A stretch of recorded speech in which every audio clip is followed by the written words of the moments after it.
Hello and welcome to another video from the farm. Today is 15th June 2025. Time is about 12:45. The weather is brilliant. It rained, I think, mostly in the evenings the last 3 or 4 days. I think it's ideal time for us to sow anything. So right now, that's the major update. What we are doing is, after completing the trench work, we have taken pearl millet, that is Kambu, and the Daincha, that is Thakka Poondu.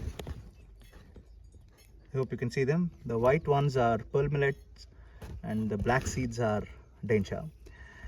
Daincha is a dicot belonging to the leguminous family, and pearl millet belongs to the monocot family, which gives carbon. So ideally we should have a good mix of carbon and nitrogen ratio. Like I mentioned in the previous video, the idea is to grow them fully for like 60 to 90 days in these beds. They will grow for about, I think, 3 to 4 feet, maybe 5 feet. And then once they fully grow, we will cut them and cut those straws, as they call it, for mulching, and then put them back to the trenches. So all of the straw mulching, which will be a mix of Kambu and Thakka Poondu, that is pearl millet and Daincha, will be put back into the trenches, and then we will start giving Jivamritam. That way they will start decomposing. Hopefully this is an ideal mix for the humus preparation. So speaking about the trench work, we have completed the trench work for about 3.5 acres. That is this complete section behind the house all the way till the end of the farm, and all these trenches are at about 18 feet distance. So center point from this trench to the next trench is 18 feet, and the bed will be approximately 16 feet. So we'll have 3 lines in each bed, one running in the center, one on the left at about 4.5 feet, another one on the right at about 4.5 feet. But then the idea is to get the 36 by 36 model in this entire section. This part of the farm, we haven't started the work of trenching yet. We had a lot of maize, cow fodder until now. It's starting to get cleared. Once that section of cow fodder is also cleared, then we'll start the trench work here. I'm just thinking we should do a small farm pond here for about 80 feet by 40 feet, 80 feet length and 40 feet wide, maybe like 6-7 feet depth, whatever comes. I'm still thinking about it. I'm just hoping we can also get it done now, if possible, along with the trench work. That way at least there will be some farm pond. Even though we may not do a lot of piping work, we'll just try to connect these trenches into this farm pond. All the trench work are somewhere connected, so even if it floods, ideally they should all come down to this low length section, and then we can save the water. So like I mentioned in one of the previous videos, there are 3 S's in permaculture. The first S is to slow water. So these trenches or swales will act as agents to slow the water.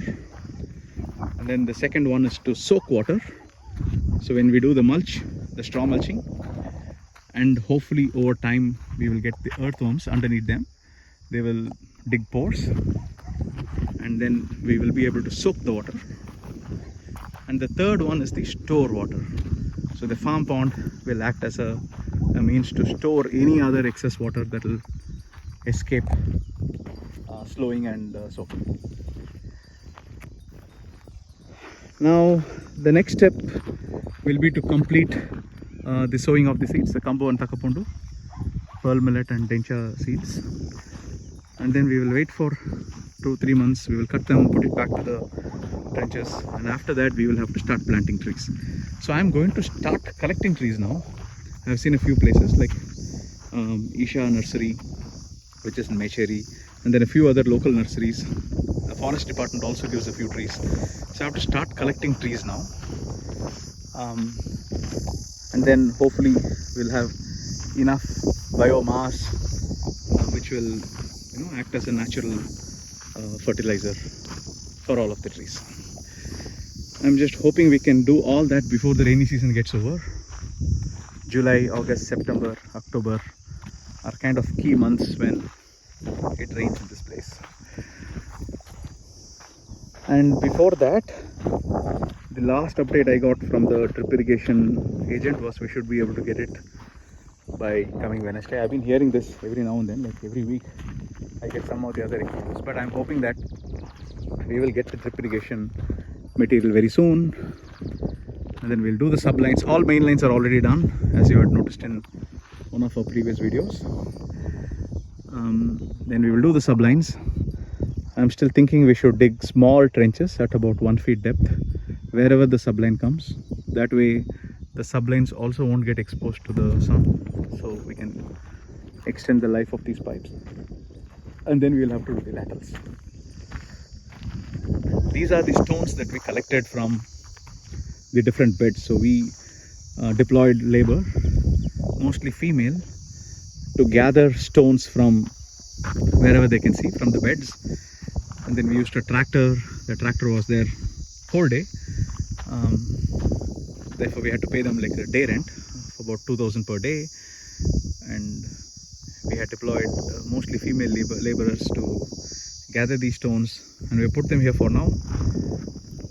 And the idea is again to dig pits on the road, bury these stones just like how we did earlier in this section. But despite removing the stones, after we got the 9-floor tractor to level the soil, still more and more stones are coming out from the soil. I don't think we need to remove all of them, but as long as we are able to do our power weeder, or maybe if we are able to do rotavator in these beds, I think I'm good. We don't need to perfectly remove all the stones, but maybe we'll try and do one more round if needed, like after we clear the Millet and Daincha. But otherwise, stone clearing work for now is done. Alright, that's all the updates that I had for today. A very short video. Again, the weather here is really good behind the mountain. I'm hoping after we finish the seeding work today, rains will come. And by the way, the process to seed is, I'll probably go and show you how the caretaker is doing it. We just broadcast the seeds. You may be able to see from here. The soil is already loosened with a 9-floor tractor. Now after the seeds are broadcasted like this, we will run the 9-floor tractor one more time. That way the soil and seeds will get mixed properly. That should wait. When it rains, hopefully they'll all germinate and they'll start growing. We still want to avoid bringing in the tractor, but again not at this time. It's extremely difficult to do all this manually, or even with power weeder. I think we have to do it for 3.5 acres. Clearly we will miss the rains and it's going to take a lot more time. Therefore we are still dependent on the tractor. Obviously tractor is very heavy, like 2.5 to 3 tons. They will compact soil, but we don't have a choice at the moment. But hopefully after we do the trees, we can minimize or eliminate the use of tractors. So this is how the seeds are broadcasted. Alright folks, that's all the updates I had for today. I will catch you on a different video later. Bye.